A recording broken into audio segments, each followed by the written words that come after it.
Welcome to money Manthan TV. నేను మీ ధనలక్ష్మి. కుటుంబ వ్యవస్థ బలంగా ఉండాలంటే కుటుంబంలో ఉన్నటువంటి ప్రతి ఒక్క వ్యక్తి ఎలాంటి జాగ్రత్తలు తీసుకోవాలి, ఎలాంటి బాధ్యతలు కలిగి ఉండాలి అనేది మనకి చాలా అవసరం. ఆ అవసరం ఎలా ఉంటుంది, కుటుంబ వ్యవస్థలోని ఉన్నటువంటి సభ్యులందరూ ఎలా ఉండాలి, కుటుంబం బలంగా ఉండాలంటే వీరి యొక్క పాత్ర ఎంతవరకు ఉంటుంది, అసలు ఎలా ఉండాలి అనేటటువంటి విషయం గురించి మనతో పాటు చర్చించడానికి ఆర్థిక విశ్లేషకులు, అపార అనుభవం కలిగినటువంటి వ్యక్తి హనుమండ్లి గారు. వారిని అడిగి కుటుంబ వ్యవస్థ బలంగా ఉండాలంటే ఎలాంటి జాగ్రత్తలు తీసుకోవాలి అనేటటువంటి విషయాలు ఇప్పుడు వారి మాటల్లోనే తెలుసుకుందాం. నమస్కారం సార్. నమస్తే సార్, కుటుంబ వ్యవస్థ బలంగా ఉండాలంటే కుటుంబ సభ్యులు ఎలాంటి జాగ్రత్తలు తీసుకోవాలి? కుటుంబం అనేసరికి ఒకరికంటే ఎక్కువ భార్యాభర్తలు కావచ్చు, వాళ్ళ పిల్లలు కోడలు మన్మలు అన్నదమ్ములు వాళ్ళంతా కావచ్చు. కాబట్టి కుటుంబం అంటేనే ఒకరికంటే ఎక్కువ మంది కలిసి ఉండేదే కుటుంబం. భారతదేశం యొక్క పునాది కుటుంబ వ్యవస్థపైన ఆధారపడి ఇంత విజయవంతంగా కుటుంబాలు జరిగిన ప్రాంతాలు ప్రపంచంలో ఇక్కడ ఉండకపోవచ్చు కూడా, భారతదేశంలో ఉన్నంతగా. కొన్ని తరాల బట్టి కూడా కలిసి ఉన్న కుటుంబాలు ఉన్నాయి. అంటే అఫ్కోర్స్ ఇప్పుడు కొంచెం చేంజ్ అవుతుంది, కానీ తరాల బట్టి కూడా కలిసి ఉన్న వాళ్ళు ఉన్నారు. కలిసి ఉన్నవాళ్ళు వ్యాపారం చేయడం కానీ లేకపోతే కలిసి ఉండటం కానీ చేసిన వాళ్ళు కూడా కొన్ని కుటుంబాలు చూస్తాం మా తరం వరకు. అయితే ఇప్పుడు మాత్రం ఎవరికి వారు ఉపాధి అవకాశం దొరకడం, వెళ్ళిపోవడం కానీ అలాంటి జరుగుతుంది. కానీ ఫిజికల్గా విడిపోయినా కానీ మానసికంగా విడిపోలేదు. అంటే అటాచ్మెంట్ ఉందన్నమాట. ఆయన ఫంక్షన్స్లో కలవడం కానీ లేకపోతే కార్యక్రమాల్లో కలవడం కానీ లేకపోతే శుభకార్యాలు కలవడం కానీ ఇలాంటి అటాచ్మెంట్ ఉంది, పోలేదు. అది మన భారతదేశం యొక్క భారతదేశ పురాతన సంప్రదాయానికి గట్టి పునాది అన్నమాట. కాబట్టి కలిసి ఉండటమే కాదు, మానసికంగా శారీరకంగా కలవకపోయినా కలిసి ఉండకపోయినా మానసికంగా కలిసి ఉండటం అనేది అతి ముఖ్యమైనది. అది ఇప్పుడు ఉంది. ఇది ఇప్పటికి కూడా చాలామంది కూడా కుటుంబాలకు సహాయం చేసుకోవడం, సలహాలు ఇవ్వడం ఇలాంటి అన్నమాట. అయితే దీంట్లో ముఖ్యమైన అవసరం ఏంటంటే, కుటుంబ వ్యవస్థ కావాల్సింది ఏంటంటే బాధ్యత, సేవ, త్యాగం. ప్రతి ఒక్కరు కూడా బాధ్యత ఫీల్ కావాలి, సేవ చేస్తే సిద్ధపడాలి, త్యాగం చేయడం సిద్ధపడాలి. దీనికి వ్యతిరేకమైనది ఏంటంటే వ్యక్తిగత స్వాతంత్రము, స్వార్థము, తర్వాత పక్షపాతం. ఈ మూడు ఉండకూడదు కుటుంబంలో. ఈ మూడు ఉండకూడదు. పెద్దలుగా పక్షపాతం ఉండకూడదు, స్వార్థం ఉండకూడదు, వ్యక్తిగత స్వాతంత్రం అంటే వ్యక్తిగత స్వాతంత్రం అనే పేరు మీద విచ్చలవిడితనం ఉండకూడదు. అది ముఖ్యమైనది అన్నమాట. కాబట్టి కుటుంబం యొక్క వ్యవస్థకి ముఖ్యమైన కారణం ఏంటంటే కలిసి ఉండడానికి ఒకరికొకరు ఆసరా, ఒకరికొకరు సహాయం, ఒకరికొకరు సలహాలు, ఒకరికొకరు సూచనలు, ఇవన్నీ ఉపయోగపడే విధంగానే కుటుంబ వ్యవస్థ నిలబడింది. ఈ కుటుంబ వ్యవస్థనే భారతదేశం యొక్క పునాది. కుల వ్యవస్థ కాదు, కుటుంబ వ్యవస్థ పునాది. కుటుంబంలో ఎవరు ఏ వృత్తిని చేసుకోవచ్చు, ఏమైనా చేసుకోవచ్చు.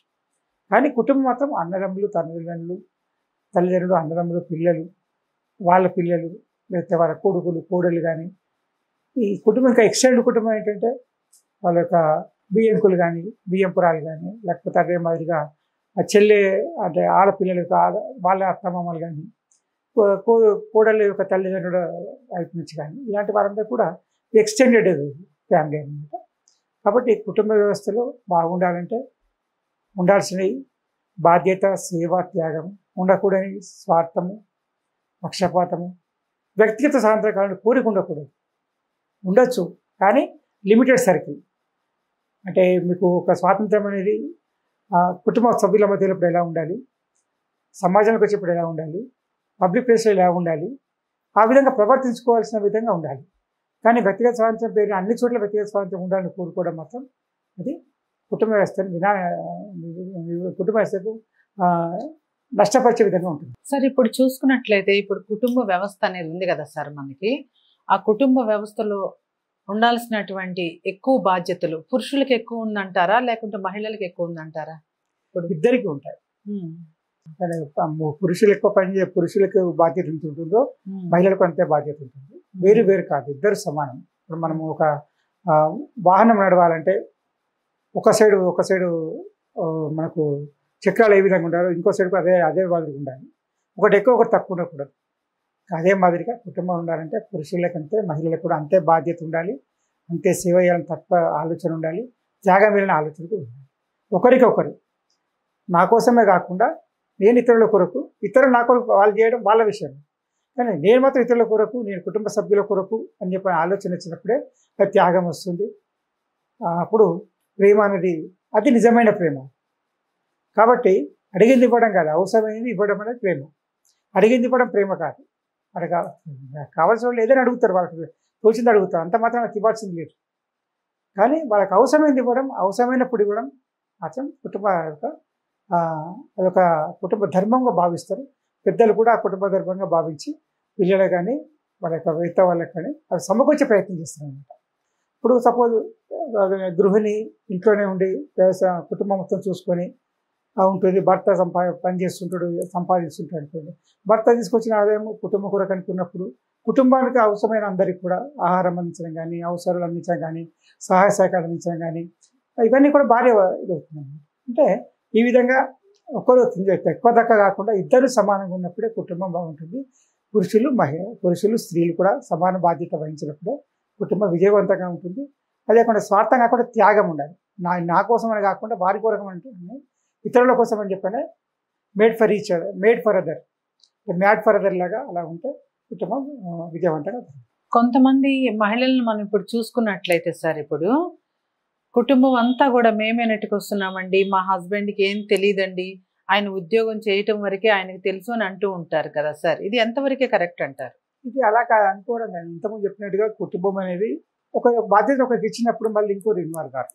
కుటుంబంలో ఏముంటుందంటే ఎదుటి యొక్క శక్తి సామర్థ్యం అంచనా వేయడం, తర్వాత వాళ్ళకి సామర్థ్యాలు నమ్మకం ఉంచడం, వాళ్ళ విజయానికి ప్రోత్సహించడం, అది మాదిరిగా అవుతుంది. ఒకరు చేస్తున్న ఇంకో చేయడం కాదు. వాళ్ళకి అవకాశం ఇచ్చారంటేనే వాళ్ళు విజయవంతంగా ఒక పని పూర్తి చేయడానికి అవకాశం ఇచ్చినట్టు అలా ఆలోచించాలి. కానీ వారికి ఏం తెలియదని కాదు. కాబట్టి మనం ఎప్పటికీ కూడా ఎదుటి వాళ్ళకి ఏం తెలియదు కాదు, ఎదుటి వాళ్ళు నాకు అవకాశం ఇచ్చారు ఆ పని విజయవంతంగా పూర్తి చేయడానికి, అవకాశం దొరికింది ఆలోచించినప్పుడు మనకి సమస్యలు చాలా వరకు దూరం అవుతాయి. అంటే నేనే చేస్తున్నాను కాకుండా నాకు అవకాశం ఇచ్చి చేయడానికి అనుకోవడం, అది విజయవంతంగా పూర్తి చేసినప్పుడు ఇంకా మనకు మనసుగా తృప్తి అనిపిస్తుంది. కాబట్టి ఇప్పుడు అదేవిధంగా ఇంకోటి స్వాతంత్రం విషయం వచ్చేసరికి కూడా వ్యక్తిగత స్వాతంత్రం వేరు, కుటుంబానికి స్వాతంత్రం వేరు. అదేవిధంగా ఇప్పుడు కొందరికి ఏముంటుందంటే కొన్ని ఇంతకుముందు మా జనరేషన్లో చూసాను, పెద్దలకి ఎలా ఉండేదంటే పిల్లలు సంపాదించి నాకు ఇవ్వాలి, నేను పిల్లలకి ఎవరికైనా ఇవ్వాలో ఇస్తాను అని చెప్పని ఉండేది. కానీ ఇప్పుడు 50 ఏళ్ళ క్రితం ఉన్న ఆలోచన ఇప్పుడు పెద్దలకి లేదు. ఇప్పుడు పెద్దలకి ఏముంది, వాళ్ళు బాగుండేది, ఎలాంటి ఇబ్బందులు లేకుండా వాళ్ళు బాగుంటే చాలు అని చెప్పి ఆలోచన ఉంది. అంటే ఒక తరం మారేసరికి ఆలోచన మారింది, దృక్పథం మారింది. అదేవిధంగా ఒక స్వాతంత్రమైన ఒక లెవెల్ పెరిగింది అనమాట. ఆ విధంగా మనము దాన్ని కూడా ఒక పాజిటివ్గా తీసుకోవాలి. కానీ వాళ్ళేం చేయట్లేదు, నేనే చేస్తున్నాను చెప్పి అనుకోవడం కాదు. కాబట్టి ఎప్పటికీ కూడా అవకాశం నాకు దొరికింది, నేను విజయవంతంగా పూర్తి చేయ అందరు సహకారం ఇస్తున్నారు కాబట్టి నేను విజయవంతంగా పూర్తి చేయగలుగుతున్నాను, ఎలాంటి సమస్య లేకుండా కుటుంబాన్ని నెట్టుకొస్తున్నాను అనుకోవాలి. కానీ నేను చేయడం వల్లే అవుతుందని మాత్రం అనుకోకూడదు. అది ఒక విధమైన ఆడంబరము లేకపోతే గర్వం లాగా అయిపోద్దాం. కొంతమందిని మనం చూసుకున్నట్లయితే సార్, ఇప్పుడు మనం చూస్తుంటాం కదా సార్, కుటుంబ వ్యవస్థ విషయాల్లో చాలా వరకు కూడా మహిళల పాత్రే ఎక్కువ ఉంటుంది కదా సార్. ఇప్పుడు కుటుంబం అంటే ఒక ఇంట్లో ఉండటమే కాదు, ఇంటికి కావాల్సిన అన్ని సమకూర్చుకోవడం, అది కుటుంబం. అది బయట నుంచి రావచ్చు, ఇంట్లోనే రావచ్చు, ఇంట్లోనే బయటికి వెళ్ళొచ్చు. కాబట్టి ఇంట్లో ఉన్న వాళ్ళ కుటుంబం, ఇంట్లో ఒక ఇల్లు మాత్రం కుటుంబం కాదు. మానసికంగా, శారీరకంగా, తర్వాత అన్ని విధాల సంబంధం కలిసి ఉండాలనుకునే ఆలోచనని అభివృద్ధి పరచడమే కుటుంబం. అది ఎలాంటి ఇబ్బంది లేకుండా ఒకరికి సలహాలు సూచనలు తీసుకొని పనిచేయడం, లేకపోతే కొన్ని వీటి సలహాలు తీసుకోకపోవచ్చు కూడా, వాళ్ళకి తెలియదు కాబట్టి తీసుకునే అవకాశం ఉండదు, తీసుకునే ఆలోచన ఉండకపోవచ్చు. కాబట్టి అలాంటి వాళ్ళని కూడా ఎవరు ఎలాంటి సహాయం అందిస్తారో వాళ్ళతో సహాయం తీసుకోవడం, సహాయాలు తీసుకోవడం.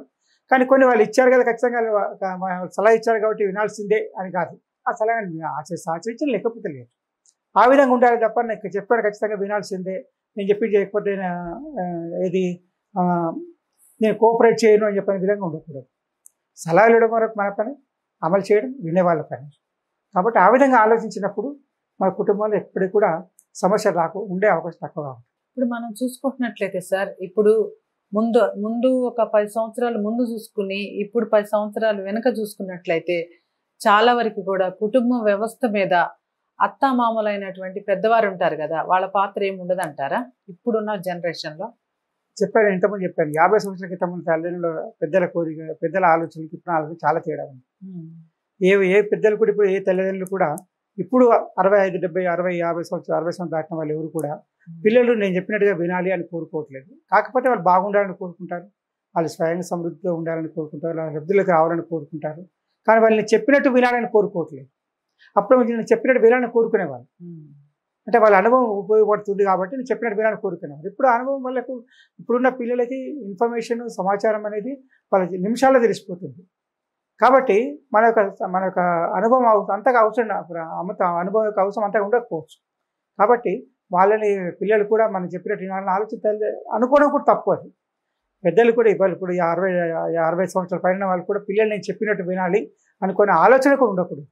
అది ఖచ్చితమైన మనం మెంటల్గా ప్రిపేర్ కావాలి. ఒకటి ఏంటంటే మన సలహా ఇస్తాం, వాళ్ళు ఆచరించి వాళ్ళ ఇష్టం, కానీ అంతే ఉండాలి. కానీ ఒకటి ఇంకో విషయం ఏంటంటే మీది ఏమైనా కంట్రిబ్యూషన్ ఉన్నప్పుడు మీ యొక్క సూచనని, సలహాని పాటించాలని ఖచ్చితంగా అయిపోవచ్చు. కానీ మీరు కంట్రిబ్యూషన్లో సలహా మాత్రమే ఇచ్చినప్పుడు వాళ్ళు లాభపడతారు, నష్టపోతారు. వాళ్ళ అనుభవం తర్వాత తెలుస్తుంది వాళ్ళకి, ఆ సలహా ఇచ్చిన పట్టించుకొని నష్టపోయానని చెప్పారు. నెక్స్ట్ టైం వాళ్ళు వింటారు. నమస్తే సార్. కుటుంబ వ్యవస్థ బలంగా ఎలా ఉండాలో చాలా చక్కగా వివరించారు. ప్రత్యేకమైన ధన్యవాదాలు సార్.